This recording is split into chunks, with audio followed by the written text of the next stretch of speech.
बिस्मिल्लाहिर्रहमानिर्रहीम। अस्सलाम वालेकुम नाज़रीन, मैं हूं कब्बर ज़ैदी। आप डिजिटल मीडिया पे मुझे देख रहे हैं। नाज़रीन, जस्टिस याहिया अफरीदी ने हल्फ उठाते ही 3 बड़े फैसले किए हैं। आज के दिन एक गैर मामूली दिन रहा कि जस्टिस याहिया अफरीदी का हल्फ, वहाँ पे होने वाली तकरीब में सहाफ़ियों की, जस्टिस साहिबान और ख़ुसूसन अली अमीन गंडापुर से जस्टिस याहिया अफरीदी को एक्सेप्ट करने के हवाले से क्या गुफ्तगू हुई।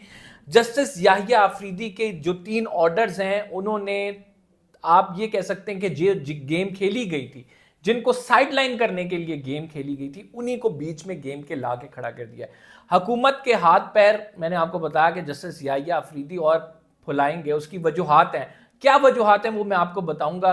और अभी जो एज ऑफ नाउ जो हमारे तक इतलात पहुंची हैं, वो जस्टिस याहिया अफरीदी कुछ ऐसे फैसले लेने जा रहे हैं जिसका डायरेक्टली इम्पैक्ट आएगा, और वो इम्पैक्ट जो है वो हुकूमत को परेशान करेगा। कौन से फैसले होंगे, वीलॉग में आपको तमाम चीज़ें एक्सप्लेन करेंगे ये हम। देखें, आज जस्टिस याहिया अफरीदी ने सदर मुमलिकत आसिफ अली जरदारी से अपना हल्फ लिया। उस हल्फ की तकरीब के दौरान तीनों सर्विसेज चीफ वहाँ पे मौजूद थे। मरीम नवाज साहिबा थी, अली अमीन गंडापुर साहब थे, फैसल करीम कुंडी थे, पीपल्स पार्टी के आसिफ जरदारी समेत जो हैं वो सीनियर रहनुमा वहाँ पे मौजूद थे, यूसुफ रज़ा गिलानी, जस्टिस उमर अता बंदयाल भी उस तकरीब का हिस्सा थे, इफ्तिखार चौधरी साहब उस तकरीब का हिस्सा थे। और जस्टिस याहिया अफरीदी की इस तकरीब में जो वो जजेस जिन्होंने कल हमें जस्टिस काजी फाइज ईसा के फुल कोर्ट रेफरेंस में नहीं नजर आए, वो भी इसका पार्ट थे। यानी जिन 5 जजेस की जानिब से बैकआउट किया गया था, जस्टिस मंसूर को निकाल के जस्टिस जो अतर मिनल्ला हैं, जस्टिस शाहिद वहीद हैं, जस्टिस आयशा मलिक हैं, इन लोगों की जानिब से जो बाइकआउट आप ये कह सकते हैं फुल कोर्ट का किया गया था, आज उस बाइकआउट को ख़त्म कर दिया। जस्टिस मुनीब है, जस्टिस मुनीब और बाकी दीगर जजेस ने, जो 8 अक्सरियती जजेस हैं, उन्होंने जस्टिस याहिया अफरीदी को एज अपना चीफ जस्टिस कबूल किया। अब मामला ये है कि जस्टिस याहिया अफरीदी ने भी फिर आते ही सुप्रीम कोर्ट वापस आए तो उन्हें गार्ड ऑफ ऑनर दिया गया। इसके बाद जस्टिस याहिया अफरीदी ने सबसे पहले अपना चैम्बर में गए तो काम स्टार्ट कर दिया। पहला जो उन्होंने ऑर्डर किया है, उससे हुकूमती, आप ये कह सकते हैं कि लॉ टीम जो है हुकूमत की, जो हमारी 1-2 लोगों से बात हुई है, उन्होंने कहा कि इन्होंने तो आते ही वो काम किया जिसको ख़त्म करने के लिए हमने तरमीमी ऑर्डिनेंस जारी किया था। इन्होंने तरमीमी ऑर्डिनेंस इस वजह से जारी किया था कि जस्टिस मुनीब को निकाला जाए। फिर जस्टिस मंसूर खुद चले गए, उन्होंने कहा कि मैं नहीं बैठूंगा। इसके बाद इन्होंने अपनी मर्जी का जज जस्टिस अमीनुद्दीन खान इस जो है कमेटी में, जो कि जस्टिस काजी फाइज ईसा हेड कर रहे थे, लगा दिया। फिर उन्होंने अपनी मर्जी के बेंच बनाए। मैं आपको बता रहा हूँ कि इस्टेब्लिशमेंट के जो माउथ पीसेस हैं, उनकी राय ये थी कि जो जस्टिस याहिया अफरीदी हैं, इनसे जो सीनियरिटी में 2 नंबर नीचे हैं, मतलब यानी जस्टिस अमीनुद्दीन खान और जस्टिस जमाल खान मंतोखेल हैं, ये पार्ट बनेंगे जजेस कमेटी का। इसके बरक्स जस्टिस याहिया अफरीदी ने आज ऑर्डर कर दिया है। जस्टिस याहिया अफरीदी ने जस्टिस मुनीब और जस्टिस मंसूर, जिनको गेम से निकाला गया था, उनको वो वापस लेकर आए हैं और उन्हें जजेस कमेटी में शामिल कर दिया है। अब जजेस कमेटी में अक्सरियत किसकी हो गई? जस्टिस मुनीब और जस्टिस मंसूर, चूंकि वो एक पेज पे थे। जस्टिस याहिया अफरीदी, मैं आपको बताऊं, जरा से माजी में चले जाते हैं तो जस्टिस याहिया अफरीदी जो प्रैक्टिस करते थे, जो इनकी लॉ फर्म थी, उसमें जस्टिस अतर मिनल्ला भी थे और जस्टिस मंसूर अली शाह भी थे। इन तीनों ने पहले काम किया हुआ है साथ, तो इन तीनों की जहनी हम आंगी भी है। ये अलग बात है कि जस्टिस याहिया अफरीदी जब फैसले लेते हैं तो वो थोड़ा डिफर करते हैं, बल्कि सब जज से ही डिफर करते हैं, लेकिन इसके बावजूद जस्टिस मंसूर अली शाह और जस्टिस अतर मिनल्ला उसी माइंडसेट के हैं जिसके जस्टिस याहिया अफरीदी साहब हैं। इन लोगों के फैसले जो हैं मोर और लेस सेम होते हैं। तो अभी जो एज ऑफ नाउ जो हमारे पास इतलात हैं वो ये है कि जस्टिस याहिया अफरीदी इन दोनों को माइनस करने नहीं जा रहे, इसी वजह से जजेस कमेटी में शामिल किया। अब चूंकि ये जजेस कमेटी का हिस्सा बन गया तो जुडिशल कमीशन ऑफ पाकिस्तान में भी इनका वोट है, और चीफ जस्टिस के बाद जो वहाँ पे तरतीब है जिसमें प्रिजाइडिंग जज है, उसके बाद फिर सुप्रीम कोर्ट के 3 सीनियर जज साहिबान हैं, फिर उसके बाद 4 जो हैं वो 2 नेशनल असम्बली से, 2 सेनेटर हैं, उसके बाद फिर अटॉर्नी जनरल, लॉ मिनिस्टर और टेक्नोक्रेट का जो एक वोट है, 13 वोट हैं। नो डाउट इसमें अक्सरियत अभी भी जो है वो हुकूमत के हाथ में है, उनका वोट जो है वहाँ पे ज़्यादा है अक्सरियत में, लेकिन फ़र्क ज़रूर पड़ेगा। जस्टिस याहिया अफरीदी, जस्टिस मुनीब और जस्टिस मंसूर को अब ऑन बोर्ड लेकर चलेंगे, जो कि डिवीजन का बताया जा रहा था, जो कि सबसे बड़ा इस time supreme court of Pakistan का इशू है कि डिवीजन हो गई थी, इतनी खलिज बढ़ गई थी कि 8 जजेस का अलग टोला नज़र आता था, وہ آیا بھی نہیں، جو انہوں نے اپنی ریزنٹمنٹ بھی شو کی، اور پھر یہ جسٹس قاضی فائز عیسیٰ نے ایک اپنا الگ گروپ بنا لیا تھا. آلدو ہمارے پاس یہ بھی اطلاعات ہیں کہ جسٹس قاضی فائز عیسیٰ سے سپریم کورٹ کے میکسیمم ججز ناراض تھے. اس کی آپ نے آخری جھلک دیکھی ہوگی جب جسٹس اظہر حسن رضوی صاحب نے جسٹس قاضی فائز عیسیٰ کے خلاف آخری دن میں اپنا نوٹ لکھا اور انہوں نے کہا کہ آپ تہذیب کے دائرے میں رہ کر تنقید کیا کریں، چاہے سابق ججز ہی کیوں نہ ہوں، اور آپ لا پوائنٹس پہ اپنے فیصلے دیا کریں، دوسروں کے خلاف بیجا تنقید نہ کیا کریں. تو ہم نے دیکھا کہ جسٹس قاضی فائز عیسیٰ سے تو سب آپ یہ کہہ سکتے ہیں کہ الگ ایک ایک کر کے ہو رہے تھے، لیکن اب جسٹس یحییٰ افریدی ان کو جوڑ رہے ہیں. اور سپریم کورٹ آف پاکستان میں جو پہلے دن اسٹریٹجی دی گئی تھی کہ ٹرائیکاٹمی آف پاور، اس 26ویں ترمیم کے ذریعے ناظرین اس ٹرائیکاٹمی آف پاور کو ہیمپر کیا گیا ہے، انڈیپینڈنس آف جوڈیشری کو ہیمپر کیا گیا ہے، اور اس کو مینڈ کرنے کے لیے، اس کو بحال کرنے کے لیے جسٹس یحییٰ افریدی اب اپنا کردار ادا کر رہے ہیں. یہی وجہ ہے کہ آج پہلا فیصلہ تو ان کی جانب سے یہ دیا گیا کہ ان دو ججز کو، جو کہ حکومت سمجھتی تھی کہ بڑے مونسٹر ججز ہیں، ان کو دوبارہ بینچ میں شامل کر دیا گیا، کمیٹی میں شامل کر لیا گیا. اب یہ بینچ ترتیب دیں گے، یہ پھر اب جوڈیشل کمیشن کا پارٹ بھی ہوں گے، ان کا ایک ووٹ بھی ہے. اس کے بعد ان کی جانب سے جو دوسرا بڑا فیصلہ دیا گیا ہے وہ جسٹس منصور علی شاہ کا وہ پوائنٹ جس پہ انہوں نے کمیٹی چھوڑی. تو انہوں نے کہا کہ میں اس ٹائم تک کمیٹی کا حصہ نہیں بنوں گا جب تک فل کورٹ میٹنگ نہیں بلائی جاتی. دوسرا ان کا بڑا فیصلہ یہ ہے کہ 28 تاریخ کو جسٹس یحییٰ افریدی کی سربراہی میں ایک فل کورٹ بیٹھے گا اور وہ فل کورٹ معاملات کو طے کرے گا. 26ویں آئینی ترمیم کے بعد فل کورٹ کا بیٹھنا بڑا معنی خیز ہے.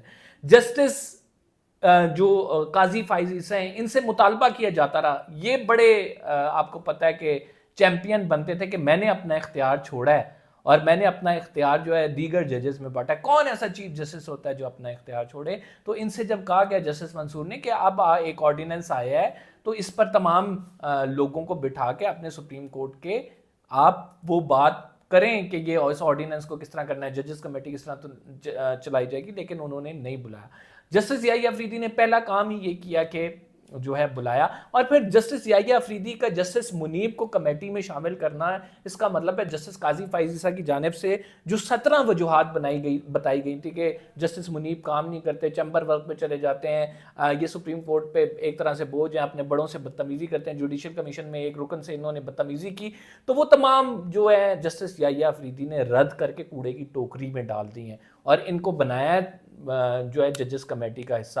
پہلا جو ایکٹ ہے وہی اس طرف اشارہ دے رہا ہے کہ سر all is not well، جو آپ سمجھ رہے تھے کہ ہم نے اپنی مرضی کا چونکہ آپ جج لگا دیے تو ساری چیزیں ہمارے کنٹرول میں آ جائیں گی، تو یہ نہیں ہونے جا رہا ہے سپریم کورٹ آف پاکستان میں.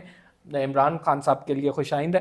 اچھا جی، آج جب وہاں پہ یہ ووٹ ٹیکنگ سرمنی ہو رہی تھی تو آپ کو میں نے بتایا کہ کون کون لوگ موجود تھے.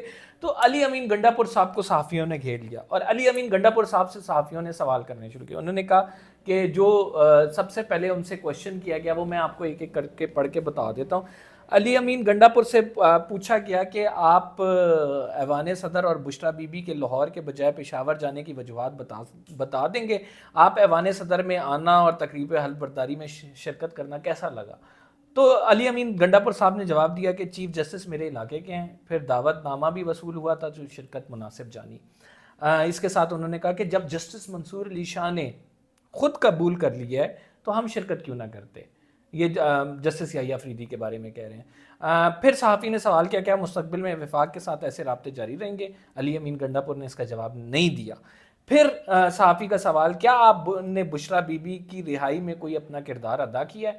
تو علی امین گنڈا پور صاحب بولے الحمدللہ میری کوششوں سے ہی وہ رہا ہوئی ہیں. یہ اچھی بات ہے کہ آگے بھی انشاءاللہ ایسے ہی ہوگا، اچھے آپ کو خبریں سننے کو ملیں گی. پھر علی امین گنڈا پور سے سوال کیا گیا کہ بشرا بی بی لاہور جاتے جاتے پشاور چلی گئیں اور پھر کیوں ایسا ہوا؟ تو علی امین گنڈا پور صاحب نے کہا کہ لاہور میں بھی تو سیکیورٹی ہی دینا تھی، تو اس کے بجائے ہم نے سوچا کہ ان کا پشاور رہنا زیادہ بہتر ہے. یہ علی امین گنڈا پور سے وہاں پہ بات چیت ہوئی ہے جو صحافیوں نے کی ہے، جس کا انہوں نے کریڈٹ لیا ہے کہ میں نے بشرا بی بی کو رہا کرایا. That is an other story, ہم کسی اور اس میں ڈسکس کریں گے کہ علی امین گنڈا پور کا کیا رول ہے اور وہ کیوں بھاگے تھے. آپ کو جو امپورٹنٹ چیز ہے وہ یہ بتانی ہے کہ ایک جو تیسرا فیصلہ ہے وہ بھی بڑا اہم ہے جسٹس یحییٰ افریدی صاحب کا. جو تیسرا فیصلہ ہے وہ جسٹس یحییٰ افریدی کا یہ ہے کہ تمام جو آئینی بینچز ہیں आइनी बेंच तो एक बनेगा, कॉन्स्टिट्यूशनल बेंच, तमाम बेंचेस में जिसमें जजेस साहिबान की परफॉर्मेंस होगी उनको जो है लाइव स्ट्रीम किया जाएगा। जस्टिस काजी फाइज ईसा ने जो कोर्ट रूम नंबर 1 है वहां की लाइव स्ट्रीमिंग की, अवामी मुकदमात के जो इंपॉर्टेंट मुकदमात थे उनकी स्ट्रीमिंग की, लेकिन अवाम के लिए जस्टिस याहिया अफरीदी ने यह कहा कि अवाम के इंटरेस्ट में, अवाम के भी केसेस होते हैं, पता लगना चाहिए किस जज की क्या परफॉर्मेंस है, पता लगना चाहिए किसने किसको बेल दिया, बेल के हवाले से मामला। तो इसमें ट्रांसपेरेंसी लाने के लिए जस्टिस याहिया अफरीदी ने एक बड़ा ज़बरदस्त फैसला किया। अब जितने भी बेंचेस होंगे उनकी लाइव स्ट्रीमिंग नाज़रीन आपको देखने को मिलेगी, जिस चीफ जस्टिस के पास भी उसका लिंक जाएगा। आपको मैं बताऊं यहाँ पे काजी फाइज ईसा की साहब की एक बददियानती ये भी है कि उन्होंने शुरू में तो इस लाइव स्ट्रीमिंग को किया, लेकिन 63A का केस देख लें आप, मुबारक सानी केस देख लें जिसमें वकला ने खड़े होकर चीफ जस्टिस ऑफ पाकिस्तान से बदतमीजी की, हम देख रहे थे वहाँ पे बैठे हुए कि जूनियर जजेस भी चीफ जस्टिस के सामने बोल रहे हैं। और 63A के केस में जिस तरह से अली जफ़र साहब की जानिब से दलाइल दिया गया, जिस तरह से हमने मुख्तलिफ केसेस में देखा ना, फैसल सिद्दीकी साहब ने चीफ जस्टिस को भिगो के लड़ाई लगाई, तो वो तमाम चीज़ें जो हैं, और फिर फुल कोर्ट रेफरेंस में जो मतीउल्लाह जान साहब ने और असद तूर साहब ने चीफ जस्टिस का हाल किया, तो हमने उसमें देखा कि उसकी कोई लाइव स्ट्रीमिंग नहीं कराई गई, क्योंकि जस्टिस काजी फाइज ईसा को ये मालूम था कि अब वो वक्त आ चुका है कि मैंने इतनी सहूलत कारी कर दी है, मैं 18वीं तरमीम जो है सॉरी ये 26वीं तरमीम का जो है सबसे बड़ा सहूलतकार था, मेरी वजह से ये निज़ाम चलता रहा है, तो मेरी बहुत ज़्यादा बाशिंग होनी है। और सुप्रीम कोर्ट के बड़े वकला जिसमें हामिद खान साहब जो हैं खुलकर राय देते थे, और हामिद खान साहब ये कहते थे कि जो है जस्टिस काजी फाइज ईसा हम आपके सामने नहीं पेश हो रहे, आप मुतासिब एक जज हैं तो हम ये नहीं कर सकते, तो उसमें जो है वो लाइव स्ट्रीम नहीं हुआ।